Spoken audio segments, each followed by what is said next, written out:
everyone, I welcome you all in my YouTube channel R Save the Classes। Rajasthan पटवारी की fast track revision series के अंदर आज हम लोग डिस्कस करने वाले हैं classification of computers, input output devices, memory, operating system, hardwares and softwares. ठीक है, तो चलो स्टार्ट करते हैं आज का वीडियो। बट उससे पहले यदि आपने अभी तक चैनल को सब्सक्राइब नहीं किया तो प्लीज़ चैनल को सब्सक्राइब करें, बेल आइकन को प्रेस करें ताकि आने वाली वीडियोज़ के नोटिफिकेशंस आपको मिलते रहें। तो फर्स्ट टॉपिक है हमारा आज का क्लासिफिकेशन ऑफ कंप्यूटर। कंप्यूटर को बेसिकली 3 क्लासेस में डिवाइड किया हुआ है। पहला है साइज के बेसिस पे, सेकंड है हमारे पास में वर्क के बेसिस पे एंड थर्ड है हमारे पास में पर्पस के बेसिस पे।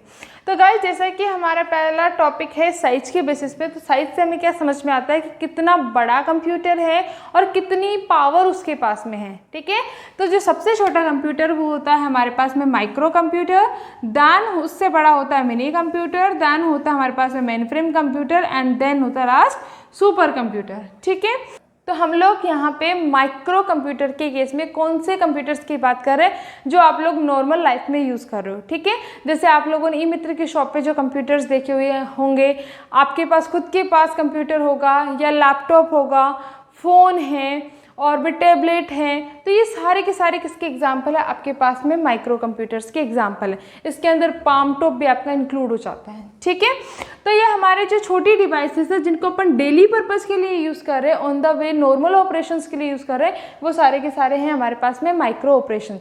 इसमें क्या होता है, इसमें सिंगल माइक्रो प्रोसेसर की चिप लगी हुई होती है। क्या होता है माइक्रो प्रोसेसर? तो हमने लास्ट वीडियो में भी डिस्कस किया था। माइक्रो प्रोसेसर एक सीपीयू, जिसको हम लोग सीपीयू भी बोलते हैं, उसकी एक चिप होती है जिसके ऊपर क्या लगे हुए होते हैं, ट्रांजिस्टर्स, रजिस्टर्स एंड डायोड्स को इंटीग्रेट किया जाता है एक सेमीकंडक्टर के चिप के ऊपर, जिसको हम लोग क्या बोलते हैं, माइक्रो प्रोसेसर बोलते हैं। ठीक है, तो माइक्रो कंप्यूटर के केस में सिंगल माइक्रो प्रोसेसर की चिप होती है, इसलिए इसको माइक्रो कंप्यूटर्स बोले जाते हैं। ठीक है, नेक्स्ट है हमारे पास में मिनी कंप्यूटर। ये जो मिनी कंप्यूटर है वो माइक्रो कंप्यूटर के कंपैरिजन में बड़ा होता है बट मेन फ्रेम के कंपैरिजन में छोटा होता है। ठीक है, इसका basic functionality as a server use किया जाता है। ठीक है, हम बात करें सर्वर की, तो सर्वर का क्या मतलब हो गया? सर्वर का मतलब हो गया कि आपके पास में एक ही सीपीयू है। ठीक है, मतलब एक ही प्रोसेसिंग यूनिट है और ये प्रोसेसिंग यूनिट मल्टीपल टर्मिनल्स है। उस टर्मिनल में क्या हो गई, ओनली आपकी जैसे मॉनिटर की स्क्रीन हो गई, कीबोर्ड हो गया और माउस, 3 ही चीज़ आपके पास में लगी हुई है। ठीक है, इस तरीके से 3 टर्मिनल्स आपके पास में बने हुए हैं और ये तीनों टर्मिनल्स जो प्रोसेसिंग के लिए जिस यूनिट का, जिस सीपीयू का यूज़ कर रहे हैं वो सिंगल सीपीयू है, ये वाला।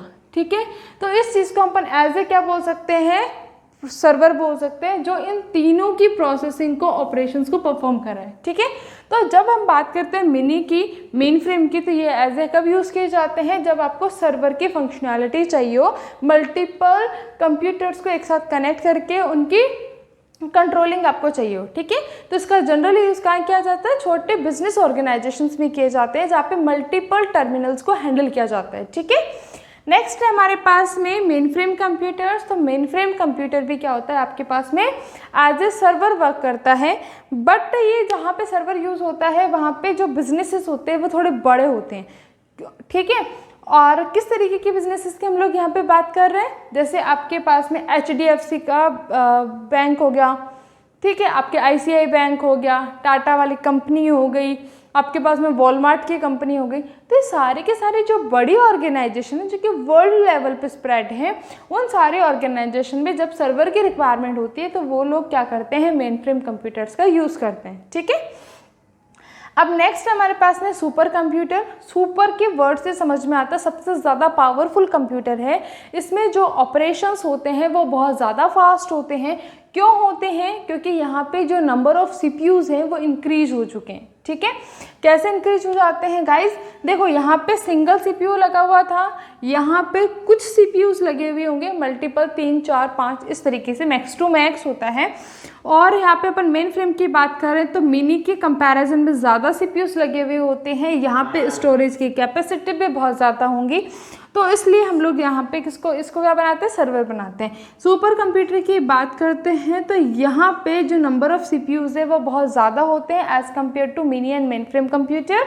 तो यहाँ पे जब बहुत सारे सीपीयूज़ है, बहुत ज़्यादा प्रोसेसिंग पावर है, तो इसका जनरली यूज़ कब किया जाता है, जनरली आपकी फोरकास्टिंग के अंदर, या फिर हम लोग बोलते हैं research and science and electric engineering जो फील्ड है उसके अंदर रिसर्च वर्क के लिए सुपर कंप्यूटर्स का यूज़ किया जाता है। ठीक है, तो ये बेसिक फंक्शनैलिटी, क्योंकि कई बार क्वेश्चन पूछ लिया जाता है, यदि हमें फोरकास्टिंग के लिए यूज़ करना है या न्यूक्लियर के ऑपरेशंस के लिए हमें कंप्यूटर का यूज़ करना है तो किस टाइप के कंप्यूटर्स का यूज़ किया जाता है। ठीक है, तो उस केस में सुपर कंप्यूटर का यूज़ किया जाता है। यदि किसी बड़ी ऑर्गेनाइजेशन का सपोज टू भी आपसे पूछा गया है कि रेलवे के अंदर कौन से कंप्यूटर्स का यूज़ किया जाता है, तो उस केस में मेन फ्रेम कंप्यूटर्स का यूज़ किया जाता है, क्योंकि मेन जो हमारे जो रेलवे है वो रेलवे आपके पूरे इंडिया के अंदर अवेलेबल है, उसकी functionality all over India spread है। ठीक है, यदि उससे छोटे ऑर्गेनाइजेशंस के लिए आपसे पूछा जाता है तो उस केस में मिनी कंप्यूटर्स का यूज़ किया जाता है। ठीक है, मिनी कंप्यूटर्स में कभी भी बिजनेस का एग्जांपल नहीं दिया जाता, उसमें पूछा जाता है कि जैसे मल्टीपल कंप्यूटर्स को in office in an organization यदि आपको कनेक्ट करना है तो उस केस में हम लोग मिनी कंप्यूटर बोलते हैं। ठीक है, तो ये बेसिक थी हमारे पास में based on the size. Next हमारे पास में बेस्ड ऑन द वर्क। यदि अपन वर्क की बात करें तो बेसिकली 3 तरीके के हमारे पास में कंप्यूटर्स है। एक होता है हमारे पास में एनालॉग कंप्यूटर्स। तो गाइस जो ये एनालॉग कंप्यूटर्स है इसके अंदर जो डेटा होता है वो रेगुलर डेटा होता है, कंटिन्यूस सीरीज का डेटा होता है, ऐसा नहीं होता कि डिस्क्रीट वैल्यूज़ हैं। ठीक है, कंटिन्यूस इन द सेंस जैसे कि आपकी साउंड वेव्स होती हैं तो इस तरीके से यहाँ पे कंटिन्यूसली वैल्यूज़ होती हैं, यहाँ पे भी कोई वैल्यू है, यहाँ पे भी वैल्यू है, यहाँ पे भी वैल्यू है एंड देन यहाँ पे भी वैल्यू है। ठीक है, तो ये वैल्यूज़ क्या है आपके कंटिन्यूस सीरीज में। कैसे है, सपोज टू भी यहाँ पे वैल्यू 1 है और यहाँ पे वैल्यू 2 है। यदि हम इसको और ज़्यादा स्प्रेड करके देखें तो क्या हो गया होगा, 1 यहाँ पे 2 यहाँ पे, तो बीच में क्या हुआ होगा 1.5 हुआ होगा। ठीक है, तो ये इस तरीके से जो वैल्यूज़ हैं और इसको स्प्रेड करोगे तो यहाँ पे 1.25 हुआ होगा और स्प्रेड करोगे तो 1.125 हुआ होगा। तो इस तरीके से हम लोग स्प्रेड करते जाते हैं, यहाँ पे कंटिन्यूस वैल्यूज़ की सीरीज होती है। तो इस डेटा पे जो कंप्यूटर्स काम करते हैं उसको हम लोग बोलते हैं एनालॉग कंप्यूटर। अब इसके अपन एग्जांपल की बात करें तो जैसे आपके पास में जो वोल्टेज जो मेज़र करने की जो यूनिट है, जो डिवाइस है, ठीक है, आपके जो करंट को मेज़र करने की जो डिवाइस है, ठीक है, आपके टेम्परेचर को मेज़र करने की जो डिवाइस है, ठीक है, वो सारे के सारे डिवाइसेस इस तरीके के डेटा पे वर्क करती है। तो उन डिवाइसेस के थ्रू जो कंप्यूटेशंस किए जाते हैं, जो इन कंप्यूटर्स पे किया जाता है, वो उन सारे कंप्यूटर्स को हम लोग क्या बोलते हैं, एनालॉग कंप्यूटर्स बोलते हैं। नेक्स्ट है हमारे पास में डिजिटल कंप्यूटर्स। तो गाइस डिजिटल जो कंप्यूटर है वो डिस्क्रीट वैल्यूज़ पे वर्क करता है। ठीक है, अब कौन से डिस्क्रीट वैल्यूज़, जैसे हम लोग बोलते हैं कि हमारी जो मशीन है, हमारी जो नॉर्मल अभी जो करंटली हम लोग डेस्कटॉप एप्लीकेशन या फिर जो लैपटॉप या फ़ोन जो यूज़ करें वो किस पे डिपेंड है, डिजिटल ऑपरेशंस पे डिपेंड है। डिजिटल इन द सेंस ये बाइनरी फॉर्मेट में वर्क करते हैं। कैसे वर्क करते हैं, 01 01 01 के कॉम्बिनेशंस में वर्क करते हैं। ठीक है, जैसे यदि आप लोगों को आइडिया हो तो जैसे 5 का जो इक्विवेलेंट वैल्यू होती है बाइनरी वो होती है 101। ठीक है, तो ये इस तरीके की वैल्यूज़ पे वर्क करता है। और अब इसके यदि अपन डायग्राम की बात करें तो किस तरीके से वर्किंग हो गई, 10 10 10 10। तो यहाँ पे वैल्यूज़ कैसे चेंज होती है, यहाँ पे 1 है, डायरेक्टली चेंज हो गई 0 0 और यहाँ पे 1, यहाँ पे 0। ठीक है, तो यहाँ पे 2 ही लेवल आपके पास में, एक बिलो लेवल है, एक अबाव लेवल है। ठीक है, तो यहाँ पे वैल्यूज़ हमारे पास में उस तरीके से नहीं है कि हमने इसको स्प्रेड किया तो यहाँ पे और वैल्यूज़ निकल जाएंगी, इसमें ऐसा नहीं होने वाला। यदि आप इसको स्प्रेड भी करोगे तो कैसे स्प्रेड हो जाएगा, ये ऐसे स्प्रेड होगा, ऑल्दो फिर भी इसके सारे पॉइंट्स पे वैल्यू एक ही रहेगी 1।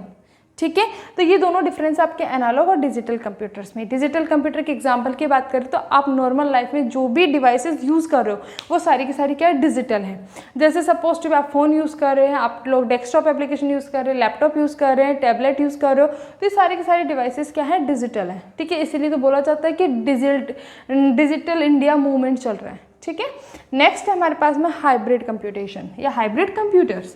तो यहाँ पे जो हाइब्रिड कंप्यूटर है वो हाइब्रिड कंप्यूटर क्या है, आपके एनालॉग कंप्यूटर और डिजिटल कंप्यूटर दोनों के मिक्सचर को हम लोग क्या बोलते हैं, हाइब्रिड कंप्यूटर बोलते हैं। अब इस तरीके के जो हाइब्रिड कंप्यूटर है वो दोनों की तरीके के डेटा को हैंडल कर सकते हैं, ऑपरेट कर सकते हैं। इस तरीके के कंप्यूटर्स का आपके बेस्ट एग्जाम्पल है जो आपकी ECG की मशीन होती है, उसके पास में हॉस्पिटल्स के अंदर ECG की मशीन हो गई, ICU में जो वो होते पेशेंट्स होते हैं उनको मॉनिटर करने के लिए जो मशीन होती है वो आपके नॉर्मल डेटा की वर्किंग पे भी वर्क करते हैं, क्योंकि हार्ट रेट्स इसी तरीके से मेजर होती हैं और आपका जो नॉर्मल डेटा होता है उसके अंदर वो आपके डिजिटल फॉर्मेट के डेटा को भी कंसिडर करते हैं। ठीक है, तो उस केस में हम लोग बोल सकते हैं वो वाले कंप्यूटर्स कौन से होते हैं, हाइब्रिड कंप्यूटर्स होते हैं। तो जनरली पूछ लिया जाता है, तो आप लोगों को थोड़ा सा आइडिया होना चाहिए। नेक्स्ट है हमारे पास में बेस्ड ऑन द पर्पस। तो बेसिकली हमारे पास में दो ही पर्पस होते हैं। एक हो गया हमारे पास जनरल पर्पस, जो कि आप और मैं यूज़ कर रहे हैं, जिसके अंदर सिंपली अपनी कोई वर्ड के प्रोसेसिंग पे काम करना है, किसी पावर पॉइंट की प्रेजेंटेशन बनानी है, किसी पर्टिकुलर वीडियो एडिटिंग के सॉफ्टवेयर को यूज़ करना है, वीडियो प्लेयर आपको इंस्टॉल करना है, तो वो नॉर्मल ऑपरेशंस है। उन ऑपरेशंस के लिए जब आप यूज़ करते हो तो वो होते हैं आपके जनरल पर्पस कंप्यूटर्स। बट कोई ऐसा काम है जो स्पेशल है, जैसे सपोज टू बी मल्टीमीडिया का जो डेटा होता है वो कैड ऑपरेटिंग सिस्टम्स पे होता है। ठीक है, कंप्यूटर एडेड डिज़ाइन जो सिस्टम्स होते हैं उन पे स्पेशल पर्पस के लिए यूज़ किए जाते हैं, क्योंकि इनका जो ग्राफिक्स कार्ड होती है, उनके ग्राफिक्स के जो रिजोल्यूशंस होते हैं वो बहुत अच्छे होते हैं। उनके पास में अलग अलग टाइप के कार्ड्स की और ज़्यादा स्टोरेज की रिक्वायरमेंट होती है, तो उनको पर्टिकुलर उस पर्पज़ के लिए ही बनाया हुआ है, ताकि मल्टीमीडिया जो डेटा है, वन मोस्ट थिंग, मल्टीमीडिया की अपन बात करते हैं तो मल्टीमीडिया का मतलब क्या हुआ, क्योंकि इससे क्वेश्चन पूछ लिए जाते हैं कि मल्टीमीडिया में क्या क्या चीज़ें इंक्लूड होती हैं। तो गाइस इसके अंदर टेक्स्ट भी इंक्लूड होता है, एनिमेशन भी इंक्लूड होता है, ठीक है, ऑडियो भी इंक्लूड होता है और वीडियो भी इंक्लूड होता है। तो इस तरीके से जो मल्टीपल टाइप का जो डेटा है वो एक साथ जब इंक्लूड किया जाता है और इस पर डायरेक्टली आप प्रोसेसिंग करने के लिए कोई पर्टिकुलर सिस्टम का यूज़ कर रहे हो, तो उस सिस्टम के लिए आप लोगों को स्पेशल कैड सिस्टम की रिक्वायरमेंट होती है, जो पर्टिकुलर इस तरीके के डेटा पे वर्क करने के लिए ही बनाए हुए हैं। ठीक है, तो ये बेसिक फंक्शनैलिटी हमारे क्लासिफिकेशन ऑफ कंप्यूटर्स। तो गाइस नेक्स्ट हम लोग डिस्कस करने वाले हैं मेमोरी को। तो कंप्यूटर की मेमोरी बेसिकली दो टाइप की होती है, एक होती है हमारे पास में प्राइमरी मेमोरी और दूसरी होती है हमारे पास में सेकेंडरी मेमोरी। अब जैसा कि वर्ड से हमें समझ में आ रही है, प्राइमरी मेमोरी मतलब जो बेसिक मेमोरी है जिससे डायरेक्टली फंक्शनैलिटी होती है। तो ये जो प्राइमरी मेमोरी है उसको डायरेक्टली आपका जो CPU है वो डायरेक्टली एक्सेस कर पाता है। ठीक है, अब ये जो सेकेंडरी मेमोरी है उसको CPU डायरेक्टली एक्सेस नहीं कर पाता। अब जो इस सेकेंडरी स्टोरेज का जो डेटा होता है उसको कहाँ डालना होता है, पहले प्राइमरी मेमोरी में डालना होता है, देन उसका जो CPU है उसको एक्सेस कर पाता है। One more thing, primary memory को हम लोग और क्या बोल सकते हैं, हम लोग मेन मेमोरी भी बोलते हैं। ठीक है, जिसके अंदर हमारे रैम रोम इंक्लूड होती है।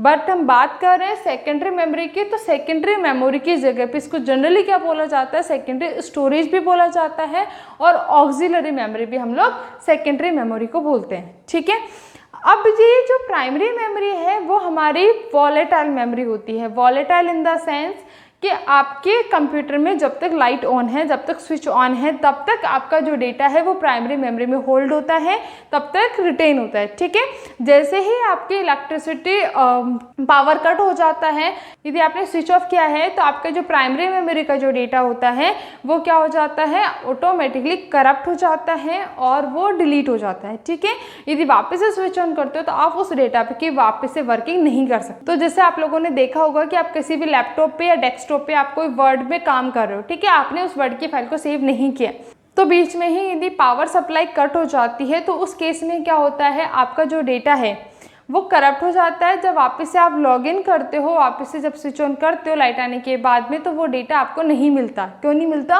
क्योंकि उस टाइम पे वो डेटा कहाँ रखा हुआ था, आपके रैम मेमोरी के अंदर, जो कि एक प्राइमरी मेमोरी उसमें रखा हुआ था। ठीक है, तो हम लोग ये बोल सकते हैं कि एक वॉलेटाइल मेमोरी है। वॉलेटाइल का मतलब ही यही होता है कि आपके जब तक पावर ऑन है तब तक आपका डेटा है, अदरवाइज नहीं है। इसी तरीके से हम लोग सेकेंडरी मेमोरी को हम लोग क्या बोलते हैं, नॉन वॉलेटाइल मेमोरी बोलते हैं। Non volatile in the sense इसके अंदर एक बार डेटा स्टोर हो गया तो मतलब वो परमानेंटली आपका डेटा होल्ड रहेगा, ऑल्दो उसके बाद में उसकी लाइट बंद हो जाए या फिर लाइट पावर कट हो जाए या कुछ और ऑपरेशंस हो जाए। ठीक है, ऑल्दो इसका डेटा आपका एज इट इज मेंटेन रहता है। ठीक है गाइस, तो यहाँ पे हमारे पास में जो प्राइमरी मेमोरी उसके बेसिकली हम लोग रैम और रोम को इंक्लूड करते हैं, और सेकेंडरी मेमोरी के अंदर हमारे पास में HDD मतलब hard disk drive, solid state disk optical disk and magnetic tapes, ये सारी मेमोरीज हमारे पास में अवेलेबल हैं। ठीक है, तो ये बेसिक मेमोरीज हैं। अब इनके अंदर भी फर्दर आपके अलग अलग टाइप्स की मेमोरीज इंक्लूड है। ठीक है, तो हम वन बाय वन डिस्कस करते हैं। तो सबसे पहले हम लोग डिस्कस करने वाले हैं रैम को। ठीक है, तो आपके पास में है रैंडम एक्सेस मेमोरी। ठीक है, अब इसके वर्ड से हमें क्या समझ में आता है रैंडम एक्सेस मेमोरी से, कि हमारे पास में है रैंडम एक्सेस मेमोरी। ठीक है, इस वर्ड से हमें ये समझ में आ रहा है कि यहाँ पे जो डेटा है वो रैंडमली आप लोग एक्सेस कर सकते हो। ठीक है, आपको सीक्वेंशियली चेक करने की रिक्वायरमेंट नहीं है। सपोज टू बी यहाँ पे आपके पास में एक रैम है। ठीक है, अब यहाँ पे पार्टीशंस बने हुए हैं और हर एक पार्टीशन पे इंडेक्स की वैल्यू गिवन है, मतलब जहाँ से आप लोग फाइंड आउट कर सकते हो। जैसे किसी भी हॉल के अंदर चेयर्स रखी और हर एक चेयर पे नंबर लिखा हुआ है, तो आपको यदि 20 चेयर पे यदि जो कैंडिडेट उसको बुलाना है तो आप डायरेक्टली बुला सकते हो, आपको एक एक लाइन में चेक करने की रिक्वायरमेंट नहीं होगी। तो इसी तरीके से यहाँ पे इंडेक्स वैल्यू होती है और इस इंडेक्स के वैल्यू के बेसिस पे आपके डेटा को कहाँ लोड किया जाता है, CPU के अंदर, प्रोसेसिंग यूनिट के अंदर आपको लोड किया जाता है, ताकि इसका जो डेटा है इसके ऊपर ऑपरेशंस परफॉर्म हो पाए। इसलिए हम लोग इसको क्या बोलते हैं, रैंडम एक्सेस मेमोरी बोलते हैं। तो यहाँ पे जो रैम है वो आपकी CPU से डायरेक्टली इंटरेक्ट करती है, पर और जो मेमोरीज होती हैं वो आपके डायरेक्टली इंटरेक्ट नहीं करती है। ठीक है, अब हम बात करते हैं इसके टाइप्स की। तो इसके बेसिकली दो टाइप के हमारे पास में रैम अवेलेबल हैं। एक होती है हमारे पास में स्टैटिक रैम, एक होती है हमारे पास में डायनामिक रैम। ये जो स्टैटिक जो रैम होती है वो किससे मिलके बनी हुई होती है, ये आपके ट्रांजिस्टर्स से मिलके बनी हुई होती है। ठीक है, ये जो ट्रांजिस्टर्स होते हैं इसके अंदर जब डेटा या चार्ज के फॉर्म में जब स्टोर हो जाता है तो यहाँ पे बार बार रिफ्रेश नहीं करना पड़ता। एक बार आपने सर्किटरी के अंदर डेटा डाल दिया तो वो तब तक लॉक्ड है, तब तक उसका डेटा अवेलेबल होता है। ठीक है, बट इसी केस में यदि अपन डायनामिक रैम की बात करें तो यहाँ पे जनरली कैपेसिटर्स और आपके ट्रांजिस्टर्स के कॉम्बिनेशन से आपके पास में डायनामिक रैम बना हुआ होता है। अब इस कैपेसिटर की फंक्शनैलिटी ये होती है कि वो ऑटोमेटिकली अपने चार्ज को रिलीज करता है, जिसकी वजह से इसको बार बार रिफ्रेश करना पड़ता है। ठीक है, नेक्स्ट है हमारे पास में स्टैटिक जो रैम है, उसकी जो कैपेसिटी होती है वो डायनामिक रैम के कंपैरिजन में काफ़ी कम होती है। वो जनरली MBs के फॉर्मेट में होती है, मतलब जैसे आपके पास में हो गई 400 मेगाबाइट या 500 मेगाबाइट, इस तरीके से आपका SRAM की कैपेसिटी होती है। बट उसी जगह पे आपके पास में डायनामिक रैम के अंदर जो डेटा होता है वो GBs में होता है। जैसे जनरली हम लोग जो यूज़ करते हैं वो 4 GB रैम, 2 GB रैम और 8 GB रैम का हम लोग यूज़ करें। वो आपके प्रोसेसिंग पर डिपेंड करता है कि आपको कितना फास्ट प्रोसेसिंग चाहिए, उस पर भी डिपेंड करेगा। ठीक है, नेक्स्ट है हमारे पास में इस स्टैटिक जो रैम होती है उसको हम लोग कैशे मेमोरी भी बोलते हैं। कैशे मेमोरी क्यों बोलते हैं, पहली चीज़ कैशे जो मेमोरी होती है वो कहाँ लगी हुई होती है, वो आपके डायनामिक रैम, मतलब जिसको हम लोग सिंपल रैम भी बोलते हैं। जब आपसे पूछा जाता है सिंपल रैम है तो सिंपल रैम का मतलब बाय डिफ़ॉल्ट कौन सी है, डायनामिक रैम की हम बात कर रहे हैं। यदि वो कैशे की बात कर रहा है तो उस केस में वो स्टैटिक रैम की बात कर रहा होता है। ठीक है, तो इस केस में जो कैशे होता है वो कहाँ लगा हुआ था, आपके रैम, मतलब ये डायनामिक रैम हो गई आपके पास में और ये आपकी हो गई CPU। तो इसके बीच में आपके पास में जो मेमोरी लगी हुई होती है वो होती है आपके पास में कैशे मेमोरी और स्टैटिक रैम। ठीक है, अब हम इसका यूज़ क्यों करते हैं, ताकि जो हमारा यहाँ पे डेटा है वो बहुत ज़्यादा होता है। जैसे यहाँ पे GBs के अंदर डेटा है, अब GBs में से यदि आप किसी रैंडम वैल्यू को निकालोगे तो थोड़ा टाइम तो लगेगा ना उसके अंदर। बट उस केस में हम लोग कैशे मेमोरी में क्या कर सकते हैं कि आप जिस सॉफ्टवेयर का या जिस प्रोग्राम का आप करंटली यूज़ कर रहे हो उस डेटा को उठा करके कहाँ डाल दो, कैशे मेमोरी में डाल दो, जिसको हम लोग क्या बोलते हैं, मोस्ट फ्रिक्वेंट डेटा, मतलब जिसको बार बार आप यूज़ करो उस डेटा को उठा करके कहाँ डाल दो, कैशे मेमोरी में डाल दो। अब कैशे मेमोरी की कैपेसिटी कम है तो और कम कैपेसिटी में से CPU में से वैल्यूज उठा के CPU में डालना बहुत ही आसान हो गया, बहुत ही फास्ट हो गया एज़ कम्पेयर टू आप रैम से उठा रहे हो डेटा डायरेक्टली। ठीक है, तो इसलिए कैशे मेमोरी का बीच में यूज़ किया जाता है। इसकी कैपेसिटी रैम के कंपैरिजन में काफ़ी कम होती है। जनरली आप लोग जब अपनी टास्क मैनेजर के अंदर जा कर के अपने CPU के कॉन्फ़िगरेशन को भी देखोगे तो वहाँ पर आपके पास में 3 कैशेस लगी हुई होती है। एक होती है L3 cache, L2 caches and L1 cache. ठीक है, L3 कैशे की कैपेसिटी तीनों के कंपैरिजन में ज़्यादा होती है, तो ये शायद 438 इस तरीके से होती है, ये 200 के रेंज में होती है और ये 100 से कम होती है, लेस देन 100 होती है। तो यहाँ पे क्या हो गया, मोस्ट फ्रिक्वेंट डेटा में से 500 MB तक का डेटा यहाँ पे, 200 का यहाँ पे, 100 का यहाँ पे। तो इस तरीके आपकी कैशे बनी हुई होती है और यहाँ पे जो डेटा होता है यहाँ से डेटा को निकालना सबसे ज़्यादा फास्ट होता है। इसमें डेटा नहीं मिलता, यहाँ पे कैश मिस होता है तो नेक्स्ट कैशे में चेक करेगा, यहाँ पे भी डेटा नहीं मिलता तो इस कैशे में चेक करेगा, यहाँ पे भी डेटा नहीं मिलेगा तब उस केस में ये डायनेमिक रैम मतलब सिंपल जो आपकी रैम है उसके अंदर वो चेक करेगा, ठीक है। और इसमें भी यदि आपके पास में डेटा नहीं मिलता तो आपके पास में जो डेटा जहाँ से आया है, जैसे सपोज टू सेकेंडरी मेमोरी से आया है तो वो वहाँ जा करके वहाँ से डेटा को लोड करेगा और वो रैम में आएगी, ठीक है। तो ये बेसिक फंक्शनैलिटी है जिसका आपको आइडिया होना चाहिए कि कैशे कहाँ लगी होती है, कितनी कैपेसिटी होती है, कौन सी रैम से मिलकर बनी हुई होती है, ठीक है। तो ये बेसिक सी टॉपिक्स हैं जो आपको डिस्कशन के लिए इनफ है आपके रैम के केस में। तो नेक्स्ट मेमोरी जो है हमारी वो है रीड ओनली मेमोरी। अब इसके वर्ड से हमें क्या समझ में आता है कि आप इसमें से डेटा रीड करके तो ले जा सकते हो बट इसमें डेटा डाल नहीं सकते बार बार, ठीक है। इसमें डेटा ओनली रीडिंग होती है, मतलब इसके अंदर जो डेटा अवेलेबल है आप उसका यूज़ कर सकते हो बट इसमें रीराइटिंग आप बार बार नहीं कर सकते हो, ठीक है। उसको हम लोग बोलते हैं रीड ओनली मेमोरी। अब इसके भी बेसिकली टाइप्स हैं। तो यहाँ पे आपका फर्स्ट जो रोम का टाइप है वो होता है एम रोम, जिसको हम लोग बोलते हैं मास्क रोम, ठीक है, रीड ओनली मेमोरी। इसकी फंक्शनैलिटी ये होती है कि जब मैन्युफैक्चरिंग होती है आपकी रोम की चिप की, उसी टाइम में इसका जो डेटा है मतलब जो भी इसमें डेटा डालना है वो डेटा उसी टाइम पे मैन्युफैक्चरिंग के टाइम पे डाल दिया जाता है, बाद में इसको डेटा नहीं डाला जा सकता है। तो उसको हम लोग क्या बोलते हैं, एम रैम। और इसको हम ऐसे भी याद रख सकते हैं, एम रैम मतलब मैन्युफैक्चरिंग के टाइम पे डेटा डाल दिया गया है, ठीक है। नेक्स्ट हमारे पास में इसका जो टाइप है वो होता है पी रोम, ठीक है। ये होती है आपके पास में प्रोग्रामेबल रोम। अब इसके अंदर क्या होता है, प्रोग्रामेबल का मतलब यहाँ पे ये हुआ कि सपोज टू भी आपने मैन्युफैक्चरिंग कर दी रोम की, ठीक है, रोम की चिप बन गई, डेटा अभी तक नहीं डाला है, जब वो पूरी बन गई उसके बाद में आपने फर्स्ट टाइम पे आपने डेटा को डाल दिया है, ठीक है। तो उसके हम बोल सकते हैं कि एक बार प्रोग्रामेबल होती है वो, एक बार स्टार्टिंग के अंदर एक बार बने हुए के बाद में आप डेटा डाल सकते हो, बट उसके बाद में आप कोई इरेज नहीं कर सकते, इसको रब नहीं कर सकते, इसको रीराइट नहीं कर सकते, इसको एक ही बार कर सकते हो, ठीक है। नेक्स्ट हमारे पास में ईपी रोम। तो ईपी रोम जो है वो है आपके पास में इरेजेबल प्रोग्रामेबल रोम। इसके अंदर क्या होता है, आप अल्ट्रा वायलेट रेज के थ्रू आप अपने जो डेटा है जो कि रोम में लिखा हुआ है उस डेटा को इरेज कर सकते हो, रीराइट कर सकते हो, ठीक है।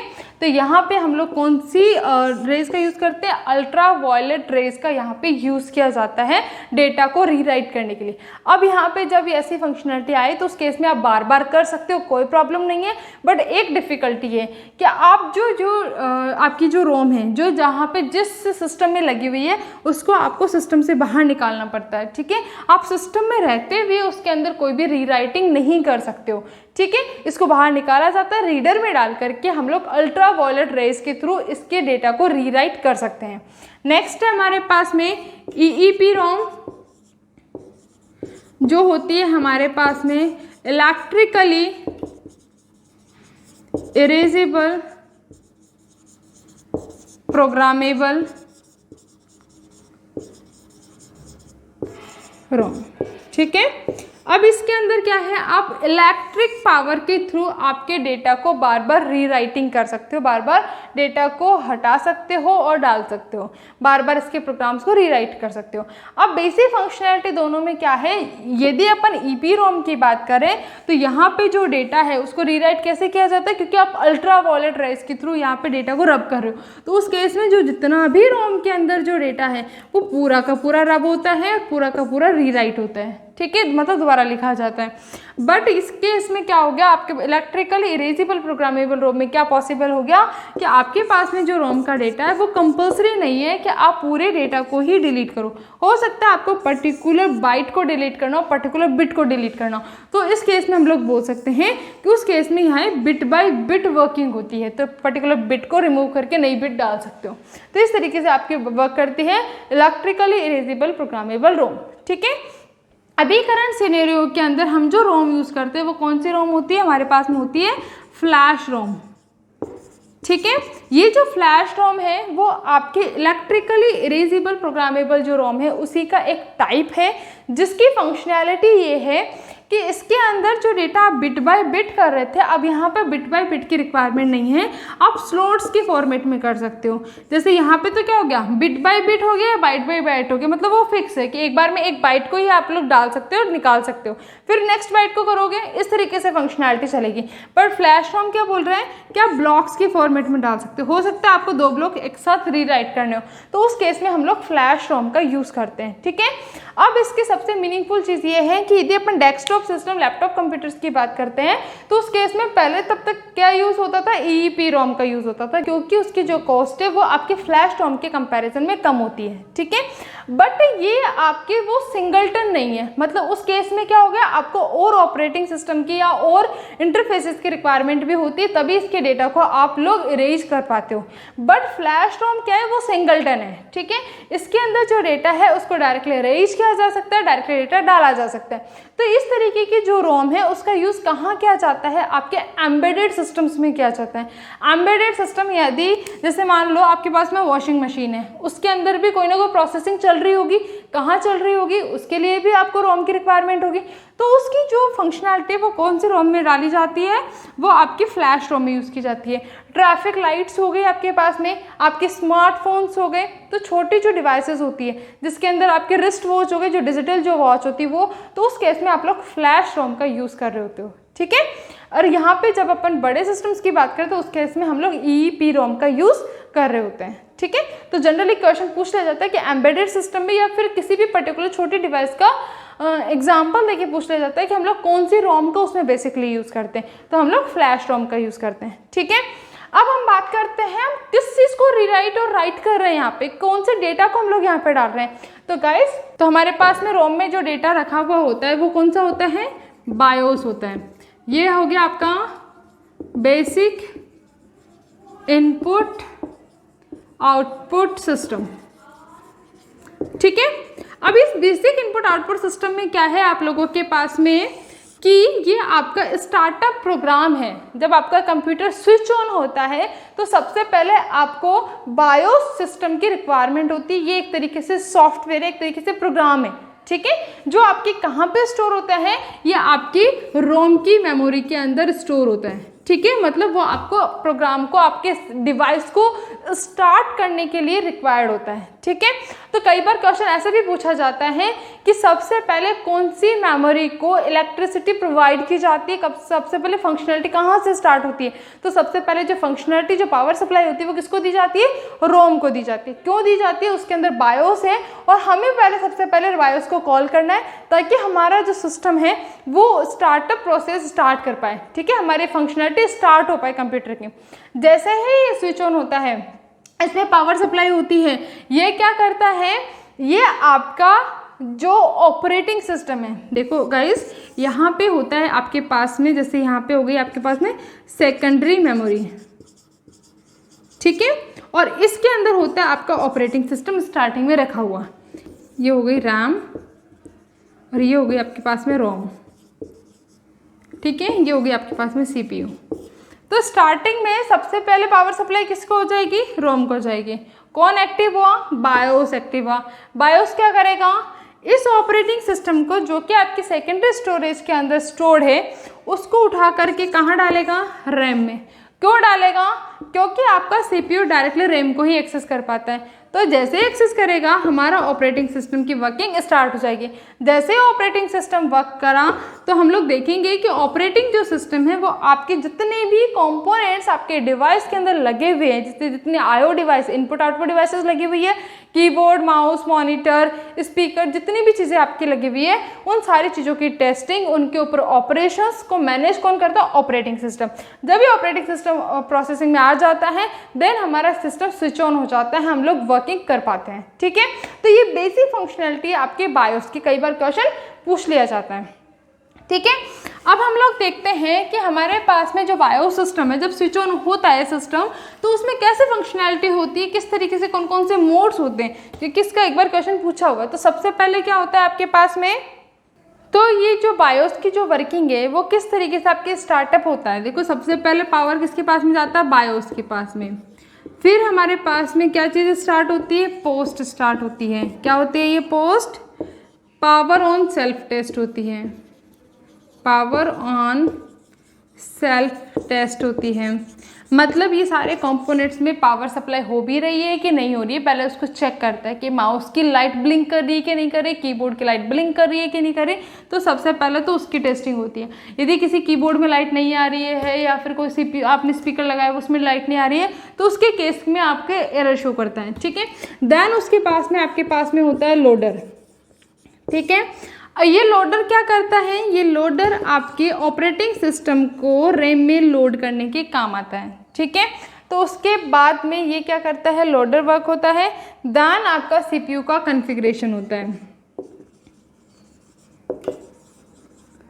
तो ये बेसिक फंक्शनलिटी, बेसिक टर्मिनोलॉजी है। जब आपका पावर, आपका सिस्टम स्विच ऑन होता है तो इस तरीके से इस मोड में वर्क करता है। क्योंकि एक बार क्वेश्चन पूछा हुआ है कि आपके लोडर से पहले कौन सा ऑपरेशंस परफॉर्म किया जाता है जब आप सिस्टम को स्विच ऑन करते हो। तो आपको पता होना चाहिए कि आपका पोस्ट ऑपरेशन होता है, और पोस्ट का मतलब होता है यहाँ पे पावर ऑन सेल्फ टेस्ट किया जाता है, ठीक है। या फिर ऐसे पूछा जाता है कि बायोस की जस्ट बाद हम लोग क्या टेस्ट करते हैं, तो उस केस में सबसे पहले हम लोग पावर ऑन सेल्फ टेस्ट को चेक करते हैं, ठीक है। तो इस तरीके से आपकी बेसिक वर्किंग होती है। तो नेक्स्ट हम लोग डिस्कस करते हैं सेकेंडरी मेमोरी को। सेकेंडरी मेमोरी के अंदर जो बेसिक जो चीज़ है जिसको हम लोग डायरेक्टली यूज़ करते हैं वो आपके पास में हार्ड डिस्क ड्राइव और सॉलिड स्टेट डिस्क ड्राइव, ठीक है, जिसको अपन करंटली यूज़ कर रहे हैं। पहले यूज़ नहीं होता था, अभी करंट सिनेरियो में हम लोग SSD का यूज़ भी कर रहे हैं, ठीक है। तो यहाँ पे जो हार्ड डिस्क ड्राइव है उसके अंदर क्या होता था, यदि आप लोगों ने कभी एग्जाम्पल देखा हो तो इसके अंदर प्लेटर्स बने हुए होते थे इस तरीके से, ठीक है। और ये जो प्लेटर्स है वो किस पे होते थे, एक स्पिंडल होता था यहाँ पे इस तरीके से, और हर एक के ऊपर आपके पास में यहाँ पे हेड मूवमेंट होता था। यहाँ पे हेड्स लगे हुए थे हर एक डिस्क के ऊपर, ठीक है। अब देखो गाइस यहाँ कैसे होता है, जैसे एक लेयर ये हो गई, देन उसके बाद में ये सेकेंड लेयर हो गई आपके पास में, देन थर्ड लेयर हो गई इस तरीके से, ठीक है। बट ये जो लेयर्स होते थे उनके बीच में गैप होता था, और इस पूरी लेयर के ऊपर और नीचे दोनों की तरफ से हेड होता था। अब जैसे जैसे आपका ये स्पिंडल रोटेट करता है, जैसे जैसे स्पिंडल रोटेट करता है वैसे वैसे आपके हेड मूवमेंट के थ्रू यहाँ पे जो डेटा होता है उसको रीड किया जाता है, ठीक है। अब यहाँ पे जो डेटा रीड किया जाता है, यहाँ पे एक एक प्लेटर कैसे बना हुआ होता है, देखो इस तरीके से बना हुआ होता है, ठीक है। यहाँ पे जो डेटा होता है ये सब जो ये लेयर्स है, मतलब ये जो आपके पास में सर्कल है, ये पूरा का पूरा सर्कल आपका क्या बोला जाता है, इसको हम लोग क्या बोलते हैं, ट्रैक बोलते हैं, ठीक है। और हम बात कर रहे हैं यहाँ पे, ये भी आपके छोटे छोटे पार्ट्स में डिवाइडेड होता है, ठीक है, इस तरीके से।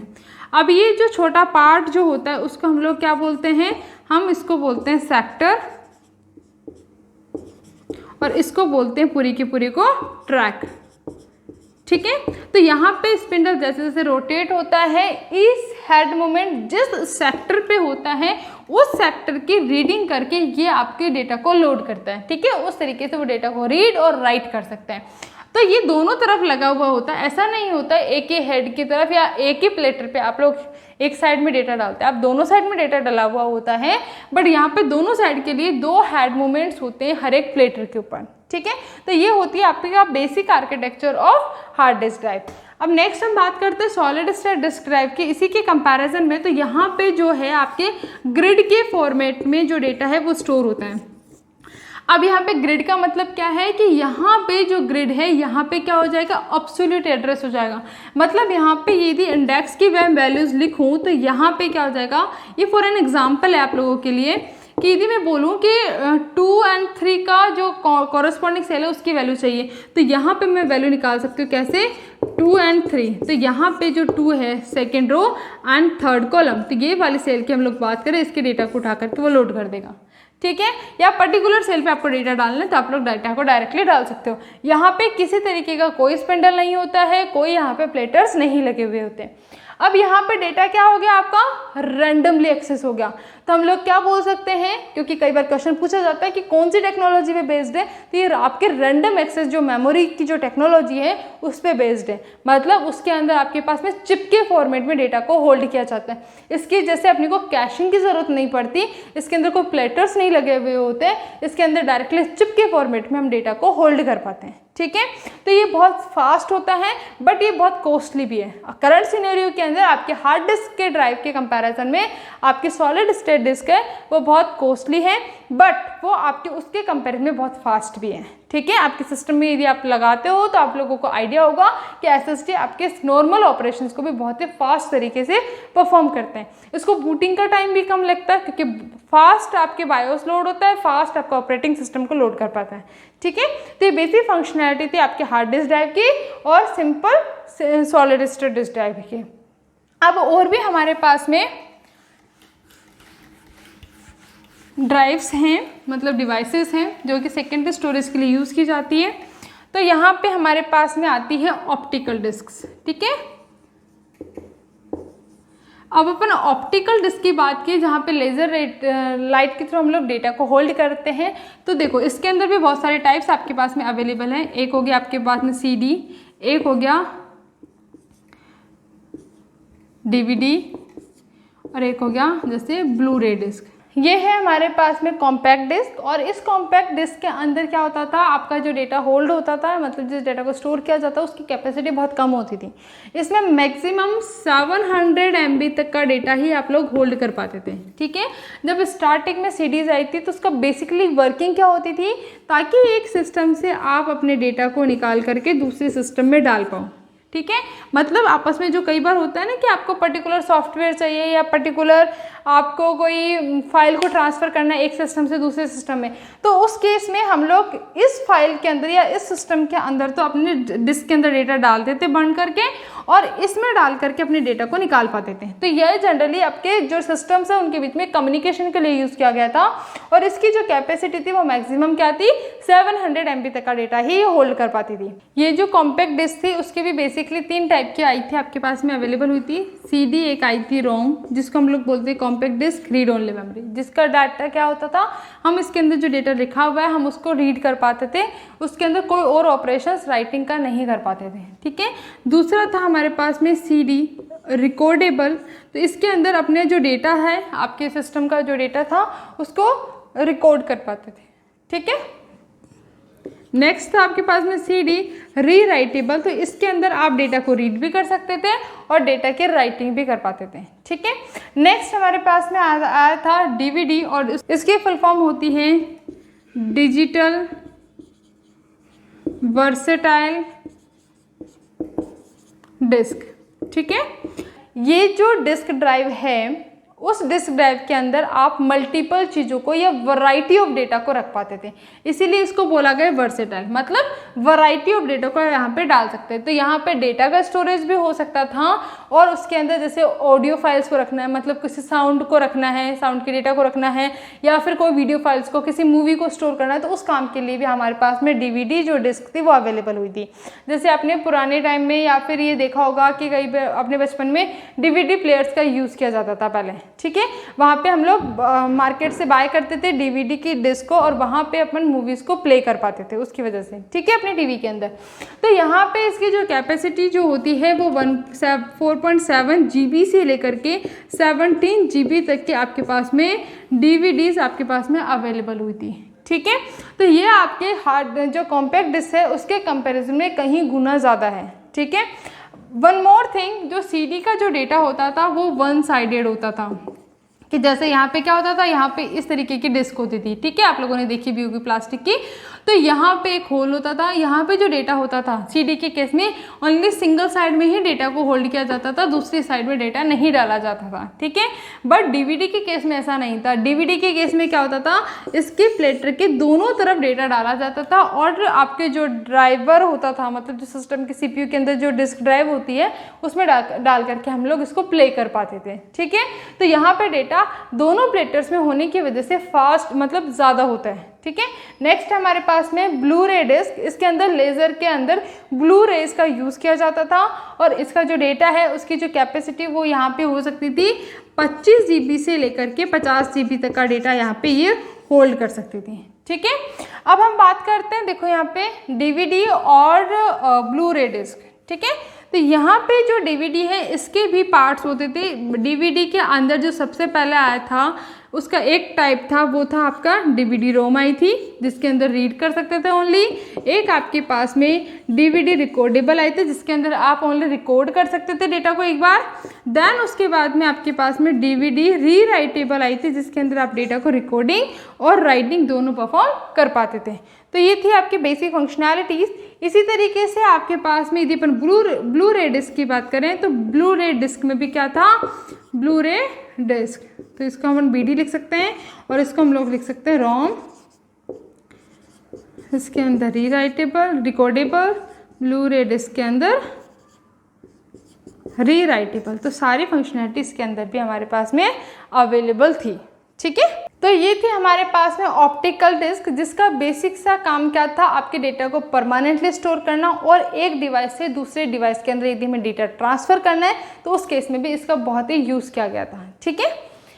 अभी करंट सिनेरियो में क्या यूज़ किया जाता है, हम लोग पेन ड्राइव्स का यूज़ करते हैं। तो वो पेन ड्राइव क्या है, वो किसका एग्जाम्पल है, वो आपका फ्लैश रोम का एग्जाम्पल है, ठीक है। उसके अंदर भी एक चिप होती है जिसके अंदर अपना डेटा होल्ड कर सकते हैं परमानेंटली और उसको रीराइट करने के लिए अपन डायरेक्टली रीराइटिंग कर पाते हैं, ठीक है। तो वो आपका फ्लैश रोम का एग्जाम्पल है।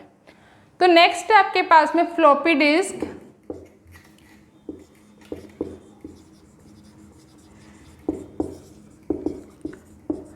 ये जो फ्लॉपी डिस्क है वो आपके ऑप्टिकल डिस्क से पहले आई थी।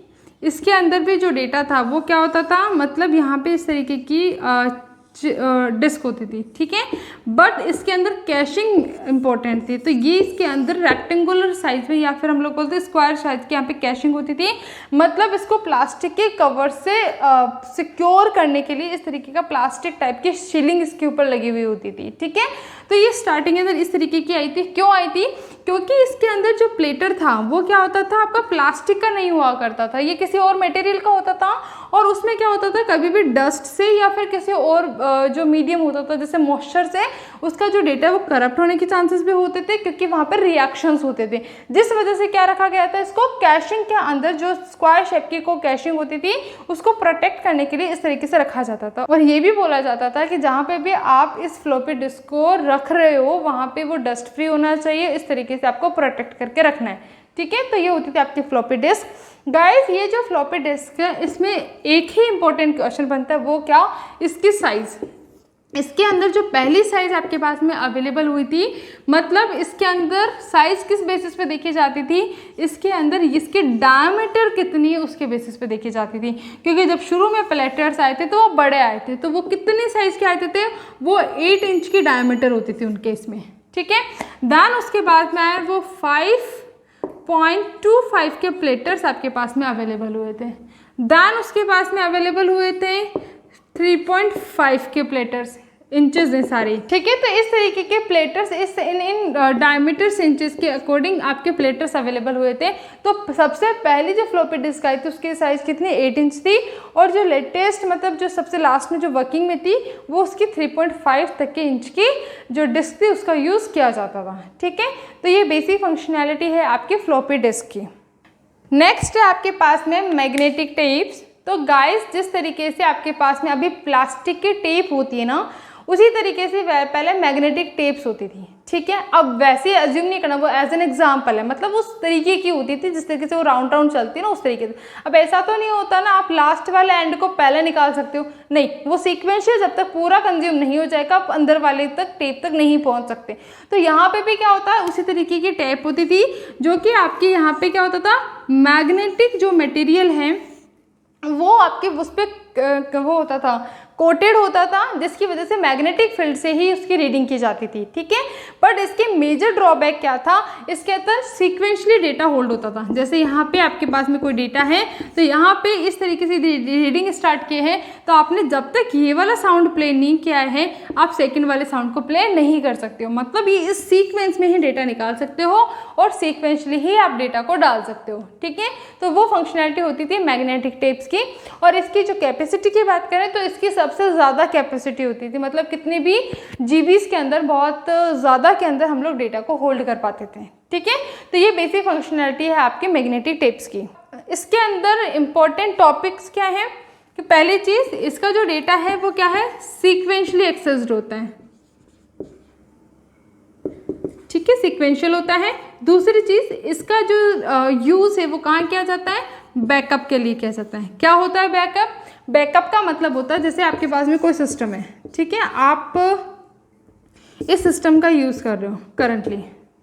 अब आपने ये सिस्टम यूज़ किया हुआ है, इसके अंदर जो आप डेटा डाल रखे हो अभी करंटली, उसको आप ऐसा चाहते हो कि यदि यहाँ पे आपके ऑफिस के अंदर फायर भी हो जाए, मतलब एकदम से कोई फायरिंग हो जाए, तो भी यहाँ पे आपका जो डेटा है वो करप्ट नहीं होना चाहिए, मेरे पास में डेटा अवेलेबल होना चाहिए। तो उस केस में मैं क्या करूँ कि मेरा जो डेटा है उसको उठा करके मैं अपने मैग्नेटिक टेप में डालूँ, ठीक है, उस टेप को मैं ले जा करके अपने घर पे रख दूँ, होम पे रख दूँ, ठीक है। यदि मेरे ऑफिस का डेटा सारा का सारा करप्ट भी हो जाता है, या सॉफ्टवेयर में कोई फेलियर आ जाता है, या फिर वहाँ पे कुछ इलेक्ट्रिसिटी इश्यूज़ की वजह से फायरिंग हो जाती है, तो कोई भी वहाँ पे रीज़न हो, यदि मेरे पास यहाँ पे डेटा नहीं है तो कोई प्रॉब्लम नहीं है, क्योंकि मुझे पता है मेरे पास में मैग्नेटिक टेप रखी हुई है जिसके अंदर मेरा पूरा का पूरा डेटा अवेलेबल है, मेरा मतलब मेरा डेटा लॉस नहीं हुआ है, ठीक है।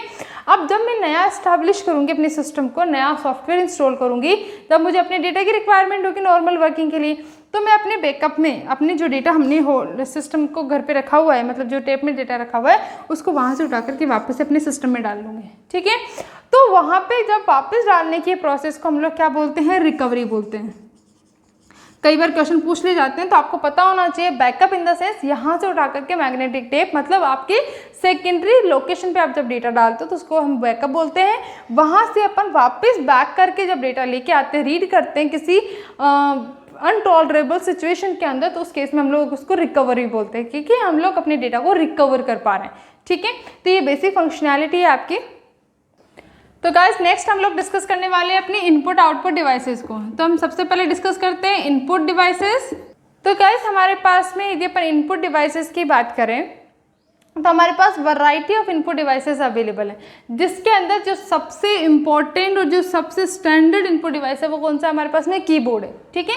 उसके अलावा हमारे पास में माउस हो गया, जॉयस्टिक हो गया, कंडेंसर हो गया, ग्राफिक टैबलेट्स हो गए, स्कैनर्स हो गए, MICR हो गया, ऑप्टिकल कैरेक्टर रीडर हो गया, ऑप्टिकल मार्क रीडर हो गया। तो इस तरीके से हमारे पास में डिवाइसेस है। अब हम बात करते हैं एक एक करके। तो सबसे पहली बात है हमारे पास में कीबोर्ड की। कीबोर्ड के अंदर क्या होता है, कीज बनी हुई होती है, हम प्रेस करते हैं, उसके कॉरस्पॉन्डिंग डेटा भेज देता है वो, ठीक है। जैसे F प्रेस किया तो F आपको मॉनिटर की स्क्रीन पे दिखाई देता है, ठीक है।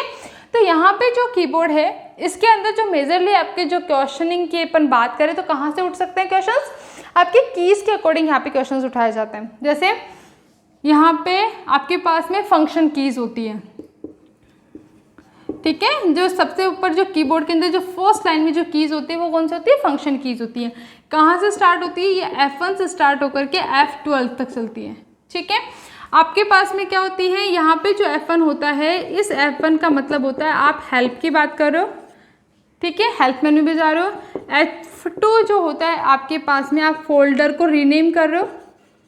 तो F3 होता है यहाँ पे आप किसी चीज़ को फाइंड कर रहे हो, मतलब फाइंड बॉक्स आपको ओपन करना है। F4 जो होता है, तो यहाँ पे ये F4 है, डायरेक्टली यूज़ नहीं किया जा सकता। वो कैसे यूज़ किया जाता है, Alt + F4 आप विंडो को क्लोज करने के लिए यूज़ करते हो, ठीक है।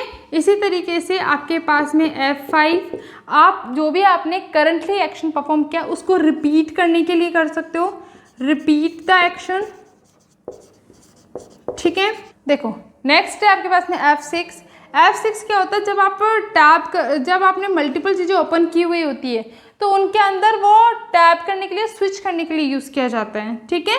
तो ये जंप के लिए होता है कि एक टैब से दूसरी जब में आपने जंप कर लिया, या फिर एक फोल्डर से दूसरे में अपने फोल्डर पे जंप किया, तो इस तरीके से आप F6 का यूज़ करते हो। ठीक है, नेक्स्ट आपके पास में F7 होता है आपके ग्रामर के लिए, ग्रामर चेकिंग के लिए आप लोग F7 कमांड का यूज़ कर सकते हो, की का यूज़ कर सकते हो।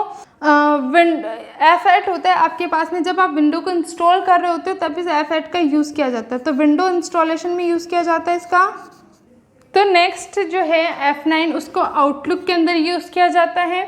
F10 का यूज़ आप मेन्यू बार के अंदर करते हो कि मेन्यू के अंदर कौन सी जो बार होती है, मतलब जैसे कोई आपने वर्ड डॉक्यूमेंट ओपन किया हुआ है तो उसके अंदर यदि मेन्यू बार आपको शो नहीं हो रही है तो आप मेन्यू बार को हाईलाइट करने के लिए आप F10 का यूज़ कर सकते हो। F11 का यूज़ किया जाता है, आपने जो विंडो ओपन की हुई हो सकता है उसमें वो आपके स्मॉल साइज़ के आ रहे हो तो उसको फुल स्क्रीन करने के लिए हम लोग F11 का यूज़ कर सकते हैं।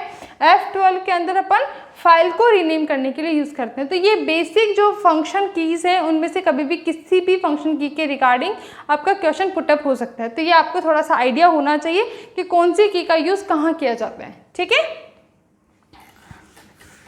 नेक्स्ट है आपके पास में कीबोर्ड के अंदर कुछ स्पेशल कीज़ भी होती है। कौन सी होती है आपके पास में स्पेशल कीज़? आपके पास में स्पेशल जो कीज़ है वो होती है आपके कंट्रोल CTRL जिसको हम लोग बोलते हैं कंट्रोल की, एक होती है आपके पास में ऑल्ट की, एक होती है आपके पास में शिफ्ट की, एक होती है आपके पास में टैब की, एक होती है आपके पास में एंटर की। तो ये हमारे कुछ स्पेशल कीज़ है। कंट्रोल की जो है आपके पास में जो, और ये जो ऑल्ट कीज़ हैं, ठीक है, ये तो किसी भी पर्टिकुलर ऑपरेशंस को वो कोई बिल्ट इन आपके पास में कोई शॉर्टकट दिया हुआ है उसको यूज़ करने के लिए हम लोग कंट्रोल की का यूज़ करते हैं। ठीक है, अब कंट्रोल जैसे control S CTRL plus S का यदि हम एक साथ प्रेस करते तो क्या होता है, आपने जो भी फाइल ओपन की हुई वो सेव हो जाती है। ठीक है, CTRL प्लस कंट्रोल प्लस आपने यदि C किया है तो वो कॉपी हो जाता है, और कंट्रोल प्लस X किया तो वो कट हो जाता है। तो इस तरीके से जो कंट्रोल है वो आपके प्री डिफाइंड जो कमांड्स है, जो आपके शॉर्टकट्स है, उनका यूज़ करने के लिए किया जाता है। ठीक है, ऑल्ट का जो यूज़ है जब आपने कोई विंडो ओपन की हुई, जैसे आपने वर्ड ओपन किया हुआ है तो उसके ऊपर जो शॉर्टकट कीज़ होती है उनको ऑपरेट करने के लिए हम लोग किसका यूज़ करते हैं, ऑल्ट की का यूज़ करते हैं। जैसे ऑल्ट F4 करने पे जो भी आपने करंट विंडो ओपन की हुई वो वाली करंट विंडो बंद हो जाती है। ठीक है, देन आपकी दूसरी कोई विंडो आप ओपन करते हो, देन आप उसके ऊपर कोई भी ऑपरेशंस परफॉर्म करते हो। जैसे आपने मेन्यू बार में देखा कि वहाँ पे फाइल है, ठीक है, तो ऑल्ट प्लस F करोगे तो वहाँ पे जो फाइल मेन्यू का जो डायलॉग बॉक्स है वो ओपन हो जाता है। तो ये भी आपके एज ए शॉर्टकट बनाने के लिए यूज़ की जाती है। ठीक है, नेक्स्ट शिफ्ट की। ये जो शिफ्ट की है आपके पास में, ये जनरली जैसे शिफ्ट के साथ यदि आप कोई भी की प्रेस करते हो तो कैपिटल हो जाता है।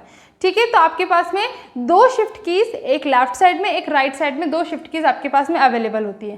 टैब की होती है, ये जो टैब की होती है आपके पास में वो क्या होती है, जैसे सपोज टू भी आपके पास में कोई फॉर्म बना हुआ है, यहाँ पे दो बॉक्सेस बने हुए हैं, इसके अंदर आपको नेम डालना है, यहाँ आपके पास में सरनेम डालना है। ठीक है, कोई भी फॉर्म हो सकता है।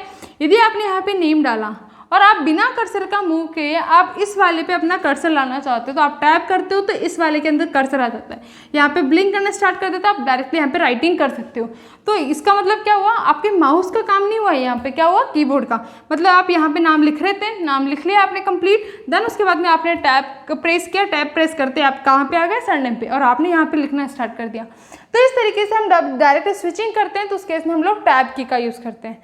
ठीक है, नेक्स्ट हमारे पास में एंटर की। अब यदि एंटर जो की है वो सब जगह अलग अलग होती है। किसी कोई डायलॉग बॉक्स आपके पास में ओपन है और वहाँ पे यदि ओके का बटन हाईलाइटेड है, देन उसके बाद में यहाँ पे एक कैंसिल का बटन है, और यदि ये ओपन डायलॉग बॉक्स ओपन है और ये आपका हाईलाइटेड मोड के अंदर है, मतलब ये ब्लू कलर का यदि आपको शो हो रहा है और उस केस में आपने एंटर कर दिया, तो बाय डिफॉल्ट ये ओके का बटन प्रेस हो गया है। ऑल्दो आपने माउस ला करके इसको क्लिक नहीं किया है, बट ये क्या होता है, जैसे आप एंटर प्रेस करते हो यहाँ पे जो इनेबल जो चीज़ होती है, मतलब जो हाईलाइटेड चीज़ होती है, उसकी जो नेक्स्ट परफॉर्मेंस होती है वो उसको ऑपरेशंस को परफॉर्म कर देता है। तो यहाँ पे ऑटोमेटिकली ओके क्लिक हो जाएगा और नेक्स्ट जो ऑपरेशन है वो वर्किंग स्टेट में चली जाएगी। ठीक है, तो इस तरीके से आपका वर्क करता है एंटर। इसी चीज़ को यदि अपन वर्ड की बात करें तो यदि आपने कोई लाइन लिख रहे हो, करंट लाइन आपकी ये वाली है और आपको नेक्स्ट लाइन में मूव करना है, तो यहाँ पे आप एंटर प्रेस करते हो और जैसे आप एंटर प्रेस करते हो आप नेक्स्ट लाइन में मूव कर जाते हो। ठीक है, इसका जो सिंबल होता है वो इस तरीके से बनता है, ये होता है आपका एंटर का सिंबल। ठीक है, तो इस तरीके से वर्क करती है। और कुछ स्पेशल कीज होती है आपके पास में, एरो कीज होती हैं जो इस तरीके से बनी हुई होती है आपके पास में। तो ये left right up down bottom top down इस तरीके मूव करने के लिए हमारे पास में बनी हुई होती है। तो ये तो थी हमारे कीबोर्ड से रिलेटेड डिस्कशन। नेक्स्ट है हमारे पास में माउस। तो माउस क्या है, हमारे पास में एक पॉइंटिंग डिवाइस है। Pointing device in the sense, यदि आप किसी मॉनिटर के स्क्रीन पे किसी भी आइकन को क्लिक करना चाहते हो, जैसे यहाँ पे आपके पास में अलग अलग बॉक्सेस के अंदर अलग अलग आपके पास में आइकन्स बने हुए हैं। आपको इंटरनेट चलाना है तो आप क्राउन के जो ब्राउज़र है उसके ऊपर माउस के आइकन को लेके जाते हो और यहाँ पे जैसे माउस आता है आप उसको डबल क्लिक करते हो तो क्या हो जाता है, आपका क्राउन का ब्राउज़र ओपन हो जाता है। अब माउस भी अलग अलग तरीके हैं आपके पास में। लेज़र माउस अलग है आपके पास में, ऑप्टिकल माउसेज अलग है, मैग्नेटिक माउसेज अलग है। तो यहाँ पे वैरायटी ऑफ माउसेज हैं। बेसिक डिस्कशन ये है माउस का कि आपके पास में जो माउस होता है उसके अंदर 2 बटन होते हैं, एक लेफ्ट होता है एक राइट होता है। ठीक है, अब ये जो लेफ्ट होता है और ये आपका राइट हो गया, इसके बीच में एक रोलर लगा हुआ होता है राउंड शेप के अंदर जो आपके अप डाउन मूव करता है। इसका यूज़ क्या होता है, आपके पेज के ऊपर स्क्रॉलिंग करने के लिए इसका यूज़ किया जाता है। ठीक है, राइट क्लिक करने से उसके ऊपर जो भी फंक्शनैलिटी है वो आप ओपन कर सकते हो। जैसे आप मॉनिटर की स्क्रीन पे यदि माउस का राइट क्लिक करते हो तो आपके पास में ऐसा कोई बॉक्स आ जाता है जिसमें मल्टीपल कमांड्स लिखी हुई होती है कि आपको नया फोल्डर बनाना है, नई फाइल बनानी है या फिर कोई और ऑपरेशंस करने हैं, तो वो आपका शो होने स्टार्ट हो जाते हैं। ठीक है, और लेफ्ट क्लिक का जो मतलब होता है कि आपने क्लिक किया मतलब एज एन एंटर किया है, मतलब आप उसको इंसर्ट कर रहे हो उस चीज़ को। ठीक है, तो इस तरीके से आपके माउसेस वर्क करते हैं। जॉयस्टिक होता है, जॉयस्टिक क्या होता है, एक आपके पास में आप ये बोल सकते हो इस तरीके की कोई डिवाइस होती है, इसके ऊपर एक स्टिक लगी हुई होती है। ठीक है, इस स्टिक का मूवमेंट होता है। ठीक है, इस स्टिक के मूवमेंट से आपके मॉनिटर के स्क्रीन पे मूवमेंट होता है। तो इस तरीके की जो डिवाइस होती है वो होती है जॉयस्टिक। इसका बेसिक सा जो मेजर जो पॉइंट है वो क्या है, इसको हम लोग जो सिमुलेशन होता है या फिर हम लोग एयरक्राफ्ट के अंदर जो क्रू मेंबर्स हैं जो आपके मॉनिटरिंग में यूज़ करते हैं। ठीक है, और जनरली कहाँ यूज़ किया जाता है जॉयस्टिक का, जो आपके वीडियो गेम्स है उसके अंदर भी जॉयस्टिक का यूज़ किया जाता है। नेक्स्ट है कंडेंसर। कंडेंसर होता है आपके वॉइस को रिकॉर्ड करने के लिए, जिसने आपने मूवीज़ के अंदर रिकॉर्डर जो देखा होगा कि कानों में लगा करके वो आगे कुछ रखते हैं और वो अपनी वॉइस को रिकॉर्ड कर रहे होते हैं। ठीक है, तो वो वाली डिवाइस जो होती है वो होती है आपके पास में कंडेंसर। नेक्स्ट है ग्राफिक्स टैबलेट्स। तो गाइस ये जो ग्राफिक्स टैबलेट है वो क्या होता है आपके पास में, इस तरीके का वो टैबलेट होता है जिसके ऊपर ग्रिड्स बने हुए होते हैं। ठीक है, अब आप जिस ग्रिड पे बिल्कुल लाइट ग्रिड्स होते हैं, यदि आपने यहाँ पे डायरेक्टली अपना कोई सिग्नेचर किया है तो वो सिग्नेचर जैसे ही आप करते हो वो आपके मॉनिटर की स्क्रीन में डिजिटल फॉर्मेट में कन्वर्ट होकर के पहुँच जाता है। ठीक है, तो यहाँ पे डिजिटाइजेशन के तरीके से वर्क करता है और इसलिए हम लोग ग्राफिक्स टैबलेट का यूज़ करते हैं। ठीक है, नेक्स्ट है हमारे पास में स्कैनर। जो यदि हमारे पास में कोई PDF है, ठीक है, कोई भी पेज है जिसके ऊपर हमारे पास में कुछ नोट्स लिखे हुए हैं, अब हमें उस नोट्स को क्या किसी फ्रेंड को भेजना है जो कि बहुत दूर है, तो हमें क्या करना पड़ेगा, उसको स्कैन करना पड़ेगा और स्कैन करके PDF बना करके हम उसको मेल कर सकते हैं। तो यहाँ पे जो टेक्सचुअल जो डेटा है, जो हार्ड कॉपी में जो डेटा है, उसको डिजिटल फॉर्मेट में कन्वर्ट करने के लिए हम लोग किसका यूज़ करते हैं, स्कैनर्स का यूज़ करते हैं। नेक्स्ट है मैग्नेटिक इंक कैरेक्टर रीडर। ये क्या करता है, ये जो मैग्नेटिक इंक से जो कैरेक्टर्स लिखे हुए हैं उनको रीड करता है। जैसे आपने चेक के अंदर नीचे देखे होंगे नंबर्स लिखे हुए होते हैं, अब वो नंबर्स का जो स्टाइल होता है वो कुछ इस तरीके से होता है, इस तरीके से मैग्नेटिक इंक से बने हुए होते हैं। तो इन नंबर्स की रीडिंग करने के लिए जो रीडर होता है वो होता है आपका magnetic ink character reader. Next है ऑप्टिकल कैरेक्टर रीडर। तो ऑप्टिकल जो कैरेक्टर रीडर है इसके अंदर आपका जो कैरेक्टर्स हैं, जैसे आपने टेक्स्ट सिंपल आपकी कॉपी का पेज है, जैसे आप लोग नोट्स लिख रहे हो करंटली, आपने कोई भी वर्ड अपना नाम लिखा या फिर कोई और वर्ड लिखा, जैसे कंप्यूटर आपने लिखा, तो उस केस में कंप्यूटर आपने अपनी हैंड राइटिंग से लिखा। ठीक है, अब ये हैंड राइटिंग कंप्यूटर को समझ में नहीं आती है, उसके लिए आपको OCR की रिक्वायरमेंट होती है। OCR क्या करता है, आपके इस टेक्स्ट के शेप के बेसिस पे कि किस तरीके की शेप बनी हुई है उसके बेसिस पे ये इसको आपके डिजिटल फॉर्मेट में कन्वर्ट करता है और ये अंडरस्टूड करता है हाँ आपने ये कंप्यूटर लिखा हुआ है। ठीक है, तो वो इस तरीके से अंडरस्टैंड करता है उस चीज़ को। मेजर फोकस किस चीज़ पे रहा, शेप पे, कि OCR किस पे वर्क करता है। पहली चीज़, आपके जो नॉर्मल टेक्सचुअल जो कैरेक्टर्स होता है जो पेन पेपर पे बने हुए होते हैं उनको हम अपन डिजिटल फॉर्मेट में, कंप्यूटराइज फॉर्मेट में कन्वर्ट करने के लिए OCR का यूज़ करते हैं, ठीक है। अब वो कन्वर्ट करने के लिए किस चीज़ पे फोकस करता है, वो शेप पे फोकस करता है कि किस शेप के कैरेक्टर्स का हम लोग यूज़ कर रहे हैं। नेक्स्ट है हमारे पास में ऑप्टिकल मार्क रीडर। तो ये तो आप लोगों ने जनरली देखा ही होगा, नॉर्मल एग्जाम्स के अंदर क्या होता है, आपको सर्कल्स बने हुए होते हैं हर एक क्वेश्चन के। जैसे यहाँ पे कोई शीट है और यहाँ पे आपके क्वेश्चंस लिखे हुए हैं 1 2 3 और यहाँ पे आपके पास में सर्कल्स बने हुए होते हैं, ठीक है। आप इन सर्कल्स को फिल करके आते हो। अब इन सर्कल्स के जब फिल करके आते हो तो जब ये वहाँ पे जाते हैं, आप एग्जामिनेशन के अंदर जाते हैं तो उनको वहाँ पे रीडर के अंदर डाल दिया जाता है और कॉरेस्पॉन्डिंग जो आपका जो सर्कल है जो कि आपने डार्क किया है वो उसको रीड कर लेता है और आपको शो करता है कि उसने, स्टूडेंट ने थर्ड ऑप्शन या सेकंड ऑप्शन आपका चूज़ किया है, ठीक है।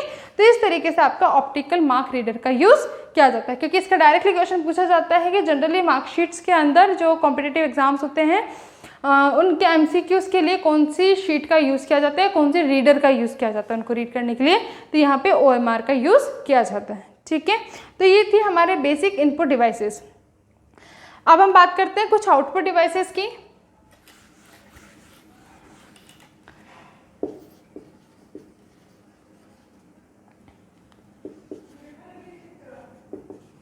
यहाँ पे जो हमारा जो मेजर स्टैंडर्ड जो आउटपुट डिवाइस है वो कौन सी हमारे पास में, मॉनिटर। जिस स्क्रीन पे हमारा डेटा विजुअलाइज होता है हम लोगों को, उस स्क्रीन को हम लोग क्या बोल सकते हैं, उसको हम बोलते हैं मॉनिटर, ठीक है। अब ये मॉनिटर जो होता है उसको हम लोग एक और क्या बोलते हैं, वीडियो, जिसको हम लोग बोलते हैं विजुअल डिस्प्ले यूनिट, ठीक है, क्योंकि जो आपका जो डेटा है उसको विजुअली अवेलेबल करवाता है, जिसको हम लोग डायरेक्टली देख सकते हैं। अब इसके अंदर जो मेजर क्वेश्चंस बनते हैं वो आपके बनते हैं, आपकी रिजोल्यूशन क्या है, इसकी स्मॉलेस्ट यूनिट क्या है। तो गाइस यहाँ पे जो ये मॉनिटर की जो स्क्रीन है वो स्मॉल पार्ट्स में डिवाइडेड होती है, बिल्कुल छोटे छोटे पार्ट्स के अंदर, ठीक है। हर एक पार्ट को हम लोग क्या बोलते हैं, पिक्सल बोलते हैं, ठीक है। जितनी ज़्यादा पिक्सल होगी उतनी अच्छी और स्मूथ इमेज आएगी, ठीक है। जितनी कम पिक्सल होगी वो पिक्सल्स ब्रेक हो जाएंगी एंड उसका जो डेटा है वो अच्छा नहीं आएगा, विजुअली आपका जो इमेज है वो अच्छी ब्लर दिखाई देगी आपको, ठीक है। तो इस तरीके से हमारे पास में जितने ज़्यादा पिक्सल्स होगी उतनी ज़्यादा अच्छी होगी। यदि हम बात करें पिक्सल्स की तो यहाँ पे जो रिजोल्यूशन है उसके अंदर पिक्सल की काउंटिंग आती है। कैसे आती है कि आपकी हॉरिजॉन्टल डायरेक्शन में कितनी पिक्सल्स है और वर्टिकल डायरेक्शन में कितनी पिक्सल्स है।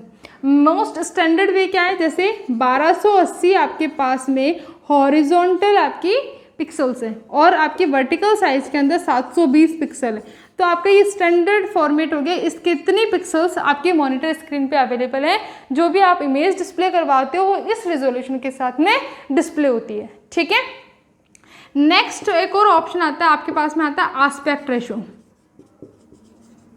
ठीक है। आस्पेक्ट रेशो होता है कि आपके जो मॉनिटर की जो स्क्रीन है, जो वो डिस्प्ले यूनिट है, वो कभी ऐसी देखिए कि अपने मोबाइल के शेप की कोई कंप्यूटर की डिस्प्ले हो, नहीं, वो किस फॉर्मेट में होती है, हमेशा रेक्टेंगुलर फॉर्मेट में। यहाँ पे जो इसकी जो साइज होती है वो किस फॉर्मेट में होती है, ये आपका 4:3 का रेशो होता है, ठीक है। तो आस्पेक्ट रेशो जो जनरली आस्पेक्ट रेशो क्या है, वो है आपका पास में 4:3।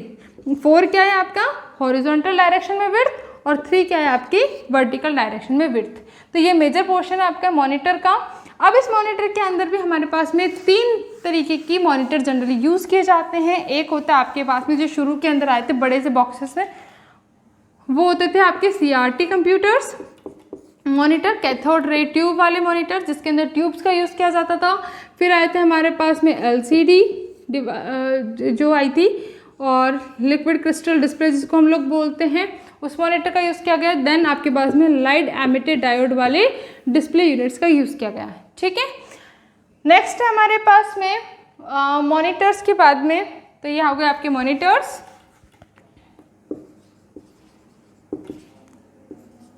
ठीक है, नेक्स्ट है हमारे पास में प्रिंटर। तो ये भी आपके बहुत ही इंपॉर्टेंट आपके आउटपुट डिवाइस है, ठीक है। इसके अंदर प्रिंटर के अंदर कोई भी आपने प्रिंट दिया है, ठीक है, आप परमानेंटली अपने डेटा को डॉक्यूमेंट फॉर्मेट में कन्वर्ट करना चाहते हो तो आप लोग प्रिंट कमांड देते हो और वो प्रिंट कमांड कहाँ चली जाती है, प्रिंटर पे चली जाती है, ठीक है। और प्रिंटर जाकर के उस चीज़ को क्या कर देता है, वो प्रिंट करता जाता है। अब ये जो प्रिंटर्स है आपके पास में वो भी बेसिकली दो टाइप के होते हैं। एक होते हैं आपके पास में इम्पैक्ट प्रिंटर, एक होता है आपके पास में नॉन इम्पैक्ट प्रिंटर, ठीक है। अब ये जो प्रिंटर होता है इम्पैक्ट प्रिंटर, इसके वर्ड से हमें क्या समझ में आता है, जो नॉइज़ प्रोड्यूस करता है। नॉइज़ इन द सेंस वहाँ पे एक रिबन बना हुआ था, उस पर की स्ट्रोक होता है। जैसे जैसे की स्ट्रोक होता है, जैसे आपने नाइक मूवी के अंदर देखा होगा ना, वहाँ पे टाइपराइटर यूज़ किया जाता है, वहाँ पे जितनी कीज़ वो प्रेस करता है उतनी की आवाज़ आती है। तो उस तरीके से पहले प्रिंटर जो चलते थे वो आपकी जो वहाँ पे रिबन होता था वहाँ पे एक एक टिक टिक कर करके अपने वैल्यूज़ को, कैरेक्टर्स को स्टोर करते थे, मतलब वहाँ पे डिस्प्ले करते थे। तो उन सब चीज़ों को तो अपन बोलते हैं इम्पैक्ट प्रिंटर। और जो आपके लेज़र राइट की फॉर्मेट में वर्क करते हैं, डायरेक्टली इंक का यूज़ करते हैं, वो होते हैं आपके पास में नॉन इम्पैक्ट प्रिंटर्स, जो आवाज़ नहीं करते, जिसके अंदर आपका मेजरली जो आ जाता है लेज़र प्रिंटर और आता है आपका इंक जेट प्रिंटर, ठीक है। और इम्पैक्ट प्रिंटर के अंदर आपके पास में यहाँ पे आ जाता है ड्रम प्रिंटर, ठीक है। तो इस तरीके से यहाँ पे वर्किंग होती है। यहाँ पे एक और प्रिंटर आता है जिसके लिए पूछा जाता है जनरली क्वेश्चन कि एक ऐसा प्रिंटर बताओ जिसमें स्पेशल टाइप के पेपर का यूज़ किया जाता है। तो वो प्रिंटर होता है आपके पास में थर्मल प्रिंटर। वो भी आपका क्या होता है, नॉन इम्पैक्ट प्रिंटर, जिसको हम लोग बोलते हैं थर्मल प्रिंटर। कौन सी प्रिंटिंग की अपन बात कर रहे हैं इस केस के अंदर, जो आपके जब आप किसी भी मशीन के अंदर स्वाइप करते हैं अपने डेबिट कार्ड को, तो वहाँ पे आपके पास में एक बिल निकाल के देते हैं वो आपको। जब भी आप किसी भी मॉल के अंदर जाते हो या किसी मेडिकल शॉप पे भी जाते हो, तो यदि आपने अपना कार्ड स्वैप किया तो वो आपको बिल निकाल के देखता है कि आपका इतना अमाउंट डिडक्ट हुआ है। वो जिस पेपर पे निकल के आता है ना, वो प्रिंट जो पेपर होता है वो कौन सा होता है, आपका थर्मल प्रिंटर होता है, ठीक है। उसकी क्या खासियत होती है, वो उसके अंदर कोई भी इंक अवेलेबल नहीं होती, उसकी इंक होती ही नहीं है। वो क्या होता है, जैसे आपके पास में कोई भी गरम चीज़ है, ठीक है, गरम कोई भी एलिमेंट है, कोई भी आपने किसी भी सुई को यदि आप मान लो गरम किया और आपने उस सुई से उसको लिखने की कोशिश की थर्मल प्रिंटर पे, तो ब्लैक कलर से आपको लिखा हुआ नजर आएगा। वो जलेगा नहीं, वो कुछ होएगा नहीं, उसके ब्लैक कलर से आप उसको राइटिंग कर सकते हो, ठीक है। आप लोग प्रैक्टिकल करके देखना चाहो तो वो भी कर सकते हो इस चीज़ में। तो यहाँ पे इस तरीके से थर्मल प्रिंटर वर्क करता है, उसमें कोई किसी तरीके की कोई इंक यूज़ नहीं की जाती है। जबकि इंकजेट प्रिंटर में क्या करता है, एक पेपर जो होता है उस पर वो इंक फैला देता है, फिर जो कॉरेस्पॉन्डिंग कैरेक्टर है वहाँ से वो कॉरेस्पॉन्डिंग कैरेक्टर को वो रिकॉग्नाइज करता है और उसके अलावा जो इंक होती है उसको वापस उठा लेता है। तो इस तरीके से उसकी वर्किंग होती है इंकजेट प्रिंटर के, ठीक है। तो यहाँ पे इस तरीके से आपके प्रिंटर्स अवेलेबल हैं। नेक्स्ट है आपके पास में एक आउटपुट डिवाइस आपके पास में है प्लॉटर, ठीक है। प्लॉटर जो होता है वो भी आपके जो प्रिंट करने के काम आती है, बट ये क्या प्रिंट करता है, ये पोस्टर्स को प्रिंट करता है। जो बड़े बड़े बैनर्स होते हैं उनकी प्रिंटिंग करने के लिए हम लोग प्लॉटर्स का यूज़ करते हैं। ये जिस फॉर्मेट में अपन जैसे पेन कॉपी में या फिर जो लाइट पेन के थ्रू जब अपन यूज़ करते हैं, जैसे कि सिंपल पेन के थ्रू अपन कोई इमेज बनाते हैं, सपोज टू बी वो भी मैंने कोई डायमंड शेप बनाई, ठीक है। अब इस इमेज को मैं जो बहुत ज़्यादा बड़ा बनाना है, किसी पोस्टर पे बनाना है, ठीक है, तो उस केस में उस पोस्टर के लिए मैं क्या यूज़ करूँगी, प्लॉटर का यूज़ करूँगी। क्यों, क्योंकि जब मैं प्रिंटर का यूज़ करती हूँ तो प्रिंटर सबसे पहली चीज़ तो इसका जो आउटपुट होता है वो छोटा होता है, क्योंकि वो A4 साइज़ की ज़्यादा का डेटा नहीं प्रिंट कर पाता है, ठीक है। वो जनरली जो साइजेज वो उतनी होती हैं। दूसरी चीज़, ये जो प्रिंटर्स होते हैं आपके वो किस डेटा पे वर्क करते हैं गाइज, ये बहुत इंपॉर्टेंट है, ये आपके रास्टर डेटा पे वर्क करते हैं, मतलब पिक्सल बाय पिक्सल वर्क करते हैं। जबकि जो प्लॉटर है वो किस पे वर्क करता है, वो आपके वेक्टर डेटा पे वर्क करता है। यहाँ पे लाइन से मतलब है और यहाँ की शेप से मतलब है, यहाँ पे सर्कल से मतलब है, ठीक है। तो यह आपके शेप पे डिपेंड करता है, ये नहीं देखता कि मुझे मेरे कितने पिक्सल वैल्यूज़ को मैं यूज़ कर रहा हूँ, ठीक है। जिसकी वजह से इसकी जो क्वालिटी है वो आपके प्रिंटर्स के कंपैरिजन में काफ़ी अच्छी होती है। तो यहाँ पे किसका एल्गो यूज़ किया जाता है, यहाँ पे लाइन एल्गोरिथम हो गई, सर्कल एल्गोरिथम हो गई, एलिप्स के एल्गोरिथम हो गई, उन सब का यूज़ किया जाता है आपके प्रिंटिंग करने के लिए, ठीक है। तो ये थी कुछ आपके output devices. Guys, output devices से रिलेटेड मैंने ऑलरेडी एक वीडियो बनाया हुआ है बेसिक कंप्यूटर की सीरीज़ के अंदर, और उसका लिंक मैं आपको इसके डिस्क्रिप्शन बॉक्स में अवेलेबल करवा दूंगी। आप लोग वहाँ पे जा करके देख सकते हैं आपकी कौन कौन सी इनपुट आउटपुट डिवाइसेस है। वहाँ पे मैंने उनकी इमेजेस भी शो किए हैं और उनसे रिलेटेड बहुत सारे मल्टीपल चॉइस क्वेश्चंस को भी डिस्कस किया है। तो वो वाला वीडियो आप लोग ज़रूर देखिए, आपके सारे डाउट्स बहुत अच्छे से क्लियर हो जाएंगे आपके इनपुट आउटपुट डिवाइसेस से रिलेटेड। ठीक है, तो गाइज आज के लिए इतना ही। नेक्स्ट वीडियो में हम लोग system software, application softwares, operating system, firmware, open sources और MS ऑफिस से रिलेटेड टॉपिक्स, जिसके अंदर MS word, MS excel, PowerPoint presentations, इन सारे टॉपिक्स को हम लोग डिस्कस करने वाले हैं। तो प्लीज़ आप लोग वीडियो को लाइक, शेयर एंड सब्सक्राइब करें, बेल आइकन को प्रेस करें ताकि नेक्स्ट वीडियो के नोटिफिकेशंस आप लोगों को मिलते रहें।